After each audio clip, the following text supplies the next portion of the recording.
Hey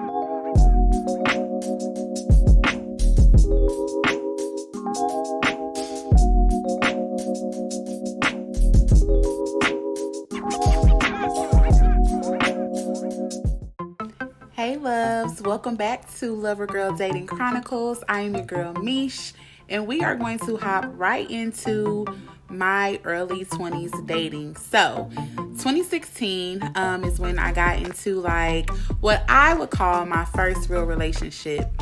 So this was a guy that I went to middle and high school with, I believe. And when we popped out on social media that we was together, I'm pretty sure everybody was like, what the hell? Because he was like that annoying boy in school, you know what I'm saying? He was a hood dude, you know what I mean? So I know a lot of people were probably like, how did they get together? So when he and I started talking, I think he had like messaged me on Facebook, and at this time I was heavily into working out and trying to lose weight.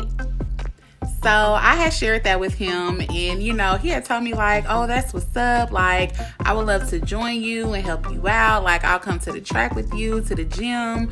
And I was like, okay. Because I had never had a man like help me on a weight loss journey. So I was like, that's super dope. So that's where it all started, y'all. So we went to the track together, and like we, you know, walked around and stuff. And so after we got done, you know, we was sitting down, got a little close, and I'm like, okay, what you on? Like, what you doing? So he's like, I always liked you in school. I just never thought that you would talk to me and da-da-da-da. And I'm like, you right. You right. I would have never, ever, y'all, had talked to this young man. But you know, at that point in time, I was like, you know, I actually want to date. I want to try the whole relationship thing. So from there, we started to talk a lot more. We started to hang out. Now, I will say from jump, I was not physically attracted to him. And it wasn't like, he had like a nice body, nice little build. It was the face and the teeth. Like, I couldn't get with it. But I was like, I'm going to be optimistic here. I'm going to look past that. And I honestly enjoyed the date nights that we had. I remember sharing with him that I love flowers. This man always got me flowers. It could have been out of the blue, on my birthday, on a holiday, like just because flowers. I enjoyed that so freaking much. We would do game nights. We would go to the lake and eat lunch and have little picnics and stuff. Like, it was some very, very, very good times in that relationship. However, when he and I started talking more, he at the time was not only living with his mother, but he did not have a car. Now, at this age, we're 22. I was not tripping off of him living at home, but living at home and not having a car, that did not work for me. Now, he was a hardworking man because a few times I had like taken him to work and stuff like that. So I'm like, okay, at least you getting up and you working. But he had a son also, like a baby. And so I was like, you gotta get a car. Like, you cannot have a child and not have a car. You have to be able to get to your child. So I, you know, talked him into getting a car, and I'm just like, why you just didn't have that in the first place? So that, you know, it's kind of a red flag for me. So I did continue to talk to him. In February of 2016, I had celebrated Valentine's Day for the first time with my boo. I was like, oh shit, okay. So we basically, we got a hotel room that day. And we did a gift exchange. We ordered pizza and wings. And I will say that we did not have sex, because I remember that night I was on my cycle and it was definitely not going down. So we like read a book together and like went to bed. And I was like, oh my God, this was really cute. Like, this was really, really, really, really cute. And so from there, you know, we just continued to do date nights, and we tried to, you know, continue to get further in the relationship, but then the cons start rolling in.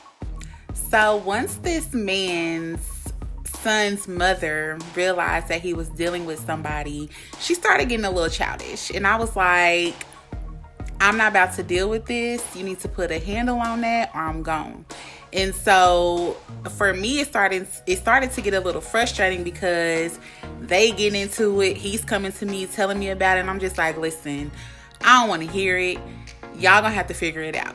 Y'all gonna have to figure that out. So let's talk about parents. This man's mama did not like me. She had a valid reason. We never got a formal introduction. So this man would have me spending the night, not even spending the night. We would fall asleep downstairs. She would come down there and be like, you gotta go. And you know you ain't supposed to be having nobody over here this late. Like, oh my God. That lady did not like me, okay? She did not like me. And so later on in our relationship, I went on ahead, took him home to meet my parents. Ooh, for those of y'all who know my daddy, my daddy told me, you ain't got to bring him around no more. I said, oh. So after realizing that the parents don't like neither one of us, that's low key when like stuff really started going downhill. Now, I'm going to be honest, okay? Me and him did not have the best sex chemistry. We did not.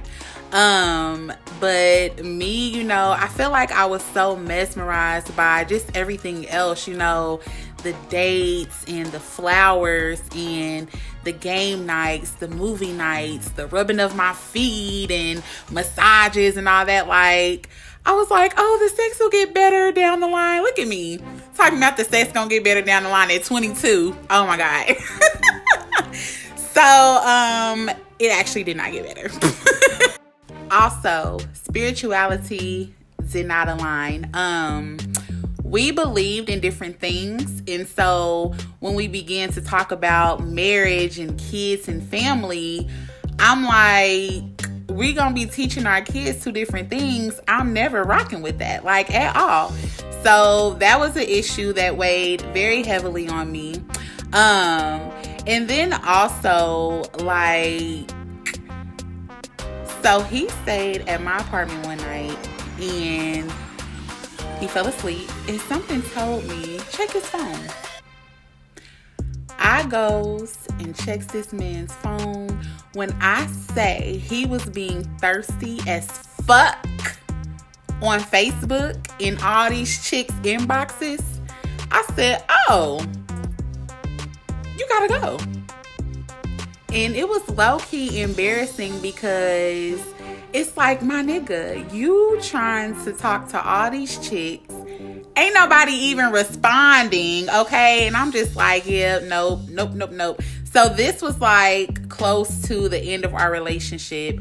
I had went and politely woke his ass up and told him he had to go. So yeah, that was pretty much the relationship. You know, like I said, it had its good times. It had its bad times, but ultimately we just were not meant to be at all. I felt like we were just better off as friends because like I said too, like we did not have a good sex chemistry. We probably only had sex like literally a few times. I can count on one hand how many times we had intercourse in that relationship. That's how horrible things were in that area. And I felt like, you know, we would be better off as friends. But he was just like, I don't want to be your friend. So I was like, fair enough. Then we're done. That's just what it is. And so after that relationship, that landed me into my situationship number one. I've been in two situationships before. But after that relationship that I had with the guy in 2016, I had actually met a few guys after, you know, he and I had broke up. And I thought that maybe I wanted to, you know, switch it up and go into the lane of dating church men.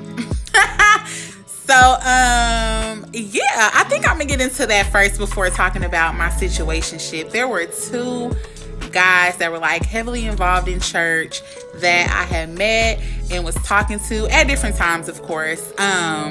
So we're gonna get into that. Y'all just stay tuned. I have a lot more coming in this dating vlog and my experiences. So I thank y'all so much for rocking with me. Make sure you follow me on Instagram, loveagirl_blog. Thank y'all so much.